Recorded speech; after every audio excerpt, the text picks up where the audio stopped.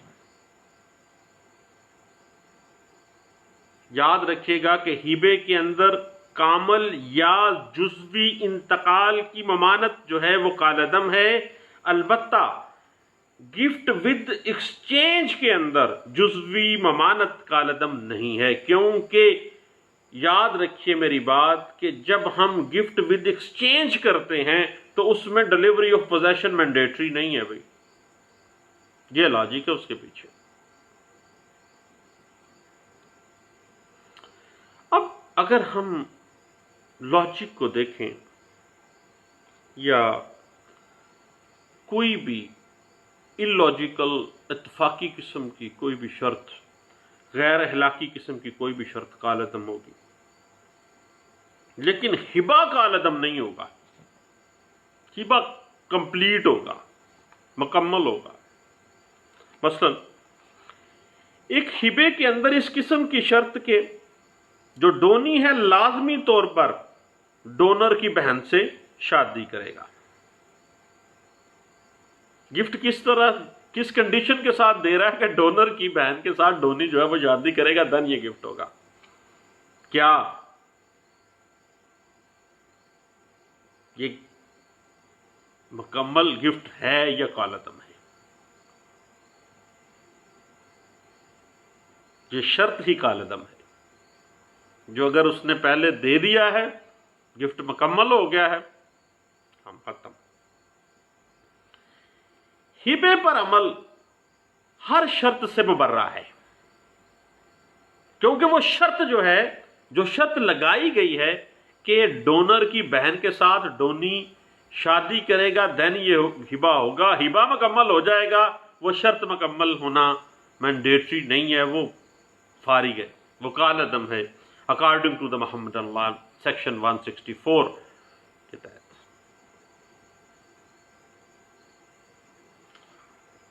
اب یاد رکھیے گا جتنے بھی مسلک ہیں وہ سارے لاجکس کے اوپر ہیں، خواہ وہ شیعہ مسلک ہے، شافی مسلک ہے، حنفی مسلک ہے۔ ایک چھوٹی سی بات ہے کہ ہبہ ود کنڈیشن جائز ہے، لیکن جو کنڈیشن ہے، جو شرط ہے وہ ناجائز ہے،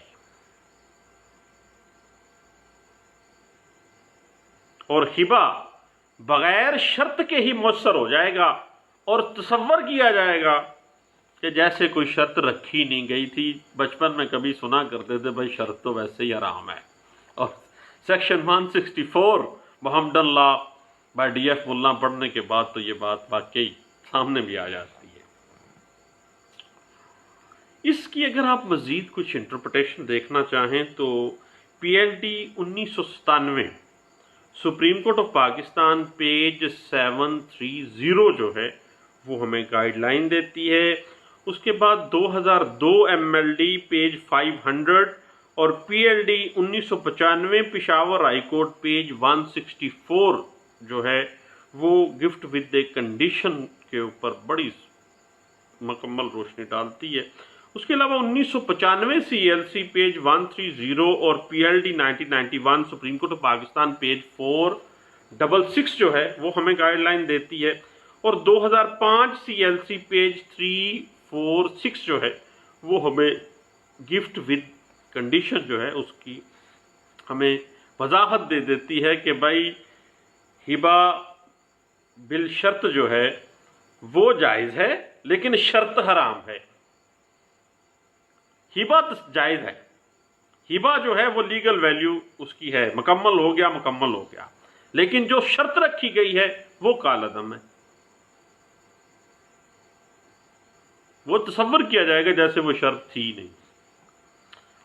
کیسی کمال قسم کی ایک قسم آ گئی ہبہ ود کنڈیشن۔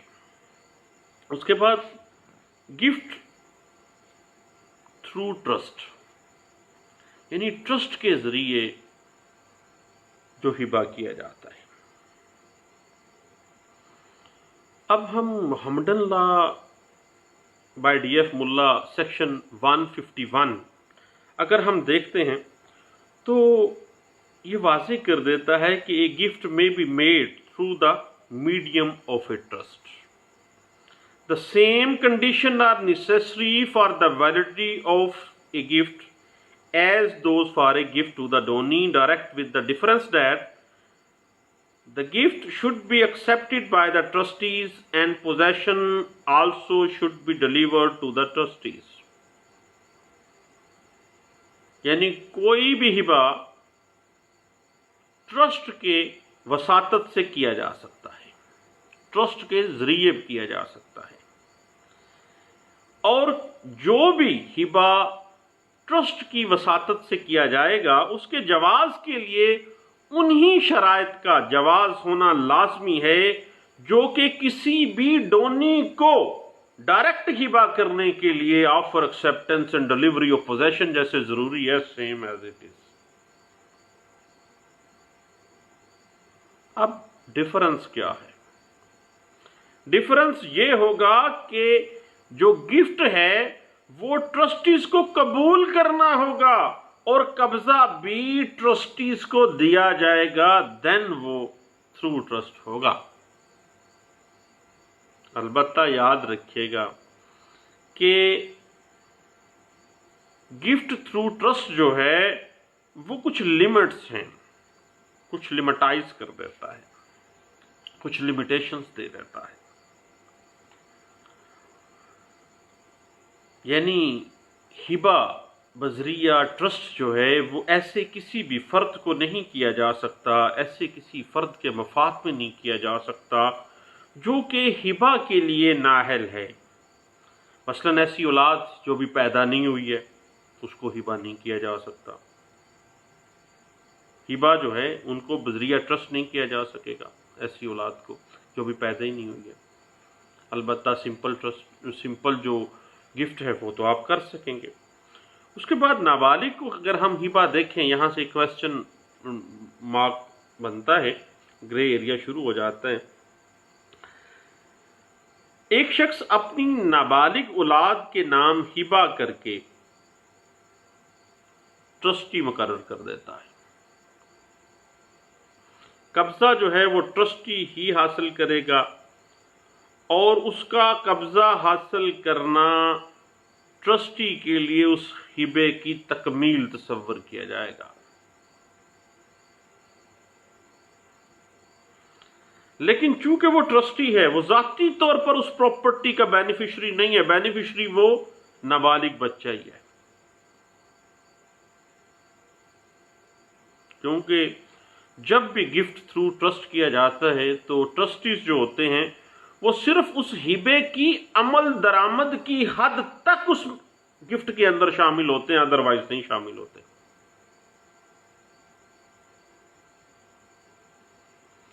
اور جہاں تک ٹرسٹ کے ذریعے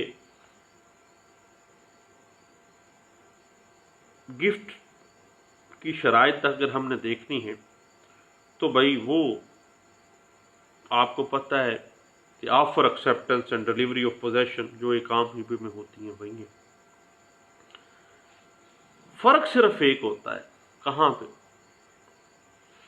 کہ ہبہ تھرو ٹرسٹ جو ہے وہ قبضہ جو ہے وہ چونکہ ڈونی ڈائریکٹ نہیں کر سکتا، وہ قبضہ کی جو ڈلیوری ہے وہ ٹرسٹیز کو کر دی جاتی ہے، اور ٹرسٹیز مقرر کر دیے جاتے ہیں اس ٹرسٹ کے طور پہ کسی بندے، کسی نابالغ بچے کی پراپرٹی کے عمل درآمد، گفٹ کی عمل درآمد ہونے تک کے لیے۔ اس کی انٹرپریٹیشن اگر آپ دیکھنا چاہیں تو P L D 1964 supreme court of Pakistan page 220 میں اس بات کی انٹرپریٹیشن کی گئی تھی۔ اس کے بعد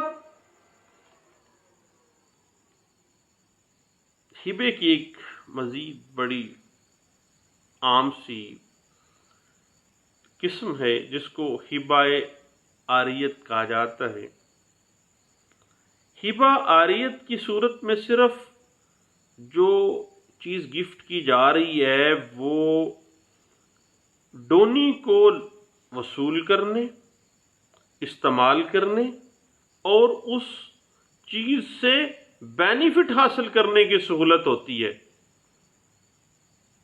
اور وہ جیسے ہبہ عاریتن دیا جا رہا ہے، ادھار دیا جا رہا ہے کہ لے بھائی یہ چیز تجھے میں نے ہبہ عاریت دے رہا ہوں، عاریتن دے رہا ہوں، ادھار دے رہا ہوں کہ اس چیز کو تم لو، استعمال کرو، اس سے فائدہ حاصل کرو۔ جب چاہے ہبہ عاریت جو ہے، جو عاریتن دیا جانے والا ہبہ ہے، وہ کبھی بھی کسی بھی وقت منسوخ کیا جا سکتا ہے، ادھار واپس بھی تو لے لیا جاتا ہے۔ اس کی انٹرپریٹیشن 2005 SCMR پیج 710 میں کی گئی ہے، اور P L D 1958 Lahore high court page 198 میں اس بات کو بڑے اچھے انداز سے انٹرپریٹ کیا گیا تھا۔ اس کے بعد ہبے کی مختلف فارمز کے اوپر اگر ہم گپ شپ، میرے دوست محمد احمد قیوم صاحب کہتے ہیں کہ گپ شپ کا لفظ استعمال نہیں کرنا، ڈسکشن کا لفظ استعمال کرنا ہے۔ میں سیلیوٹ پیش کرتا ہوں، میرے مینٹور ہیں اور بڑے بندے ہیں، بڑے اچھے دوست ہیں، اللہ تعالیٰ کو مزید ترقی دے۔ تو وہ کہتے ہیں کہ گپ شپ کا لفظ استعمال نہیں کرنا، تو بھائی آپ ڈسکشن کا لفظ استعمال کریں گے۔ تو چونکہ ہم گفٹ کی مختلف جو کائنڈس ہیں، مختلف جو فارمز ہیں، اس کے اوپر ہم ڈسکشن کر رہے ہیں، تو ایک بڑی اہم اور عام ایک گفٹ کی صورت ہمیں نظر آتی ہے جس کو گفٹ رقیبی کہا جاتا ہے۔ یعنی کوئی شخص دوسرے شخص سے کہے کہ اگر میں تجھ سے پہلے مر گیا تو فلاں چیز تیرے لیے ہے، اور اگر تو نے مجھ سے پہلے تو مرتا ہے تو یہ چیز جو تمہاری ہے وہ میری ہے۔ اگر میں مرا تو میری چیز تیری، اور اگر تو پہلے مر گیا تو بھائی تیری چیز میری ہوگی۔ اس کو کہا جاتا ہے ہبہ رقیبی۔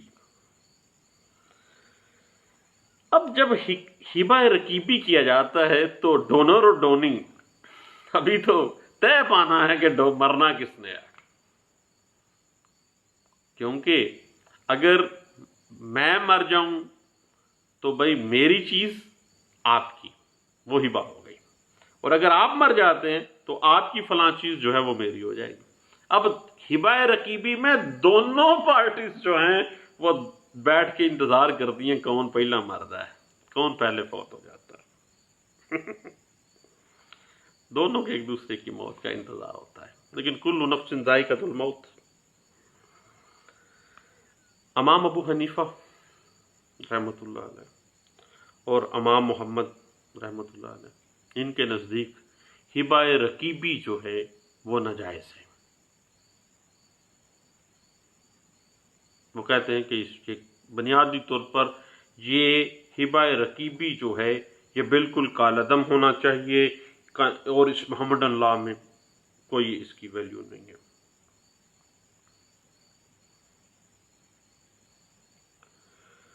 لیکن امام یوسف رحمۃ اللہ علیہ جو ہیں وہ ہبہ رکیبی کو جائز تصور کرتے ہیں، اور ہمارے ہم معاشرے میں بعض اوقات اس طرح کے معاملات سامنے بھی آتے ہیں۔ اگر ہم ہبہ رکیبی کی انٹرپریٹیشن دیکھنا چاہیں تو P L D 1968 supreme court of Pakistan page 54 میں اس کی انٹرپریٹیشن بڑے اچھے انداز سے کی گئی تھی، اور اس سے پہلے P L D 1960 Lahore high court page 130 میں اس بات کو بڑے اچھے انداز سے انٹرپریٹ کیا گیا تھا۔ اس کے بعد ہبے کی ایک اور قسم ہمارے سامنے آتی ہے جس کو ہم ہبہ موقوف کہتے ہیں۔ موقوف کا مطلب ہوتا ہے معلق۔ اب بات جو ہے موقوف ہو جانا یعنی ٹھہر جانا، معلق ہو جانا۔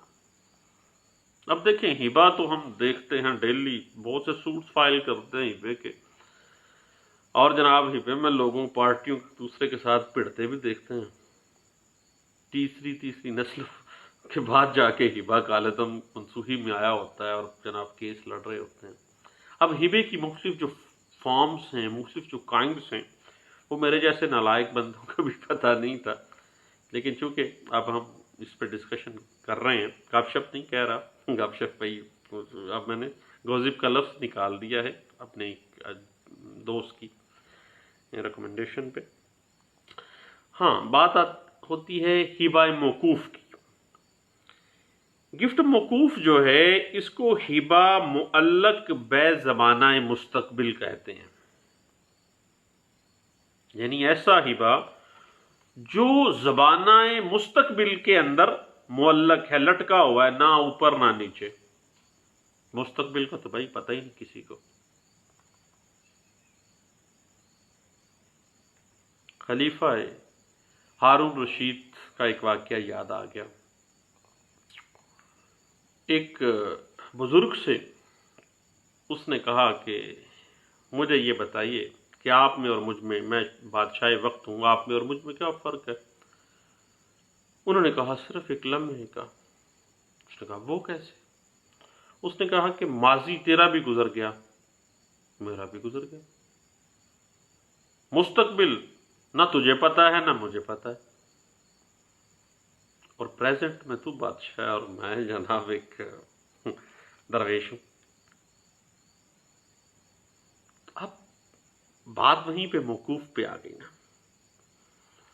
کہ ایک ایسا ہبہ جو کہ لٹک جاتا ہے، معلق ہو جاتا ہے بے زبانہ مستقبل کے ساتھ، یعنی ہبہ موقوف ایک ایسا ہبہ جس کا نفاذ آئندہ وقت کے لیے ملتوی موقوف کر دیا گیا ہو، یعنی آنے والے وقت کے لیے ملتوی کر دیا گیا ہو، یعنی ایسا ہبہ جو کسی دوسرے کے امر کے وقوع ہونے پر موقوف ہو جائے یا اس شے سے متعلق ہو جائے جو عالم وجود میں آنے والی ہے۔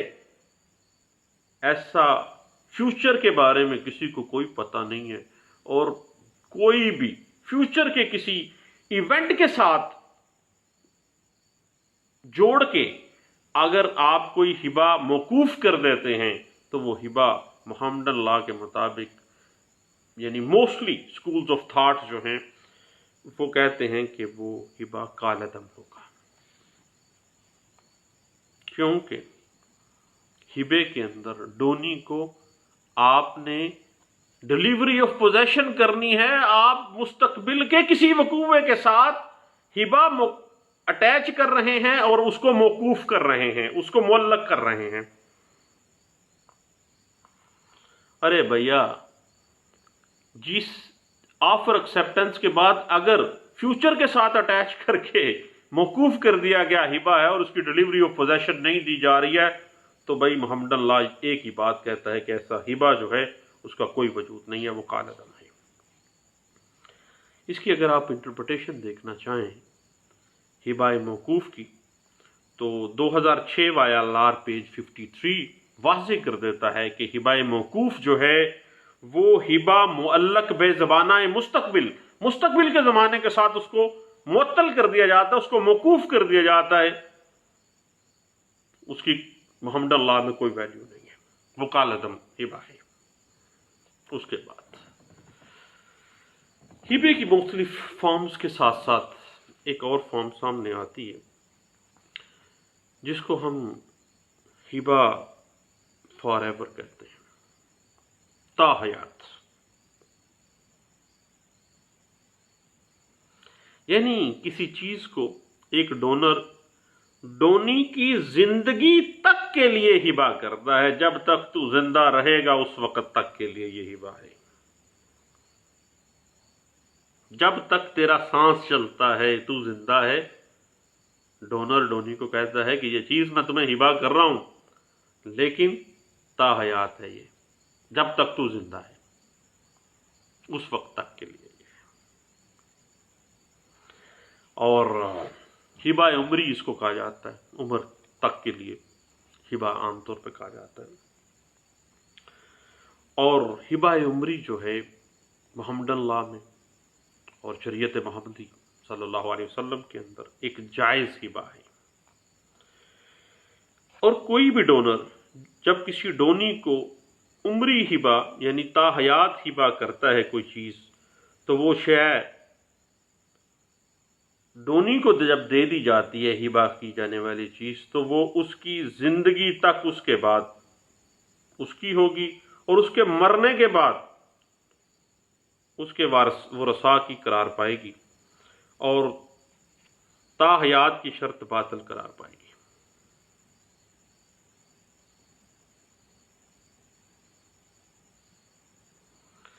یعنی جو چیز گفٹ کی جا رہی ہے وہ ڈونر کی ملکیت تصور ہوگی، ڈونی کی یعنی جب تک ڈونی زندہ ہے وہ ڈونی کی ملکیت ہے، اور ڈونی اس کو واپس نہیں کرے گا، اپنے پاس رکھے گا، اور جب وہ مرے گا فار لائف اس کے لیے وہ گفٹ ہوگی، اور فوت ہونے کے بعد اس کے ورثاء کے اندر وہ چلی جائے گی۔ اللہ کے نبی صلی اللہ علیہ وسلم نے جو ہبہ عمری ہے اس کو جائز، اور اگر کوئی ہبہ بشرط کیا جاتا ہے تو اس کو اللہ کے نبی صلی اللہ علیہ وسلم نے ناجائز قرار دیا ہے۔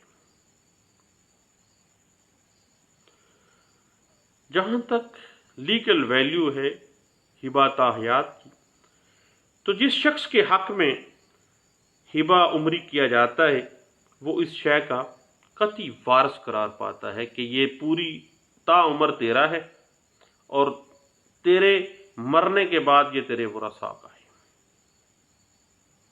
یہ ہے ہبہ عمری۔ اب ہبہ عمری کی اگر ہم انٹرپریٹیشن دیکھنا چاہیں تو P L D 1997 supreme court page 730 اور 2015 YLR پیج 1500 میں اس بات کی ہمیں انٹرپریٹیشن مل جاتی ہے۔ اس کے بعد ایک بڑی اہم قسم ہے ہبے کی جس کو ہبہ تفصیلی کہا جاتا ہے۔ یعنی ہبہ تفصیلی یہ ہے کہ ڈونر ایک یا ایک سے زائد ڈونیز کے حق میں اپنی جائیداد اس طرح سے ہبہ کرتا ہے کہ ایک ڈونی کے مقابلے میں دوسرے ورثاء کو یا تو بالکل محروم کر دیا جاتا ہے یا ایک کو دوسرے کے اوپر اتنی فضیلت دے دی جاتی ہے کہ اس ایک ڈونی اور دوسرے ورثاء کے مابین وہ جو گفٹ کی چیز ہے اس کی بنیاد پر منصفانہ تناسب برقرار نہیں رہ رہا، یعنی دوسرے سارے محروم اور ایک کو زیادہ حصہ دیا جا رہا ہے، تفصیل زیادہ ایک کی طرف جا رہی ہے، باقی کوئی محروم ہو رہا ہے، کچھ کسی کو تھوڑا تھوڑا مل رہا ہے۔ اب حمد اللہ کے اندر ہبہ تفصیلی جو ہے دوسروں کو محروم کرنے کے لیے جو ہبہ ہے، جو دوسروں کو کم دینے کے لیے ہبہ کیا جاتا ہے، محمد اللہ میں ایسے ہبے کی بنیاد چونکہ انصاف پر نہیں ہے تو ایسا ہبہ قابل ابطال ہے،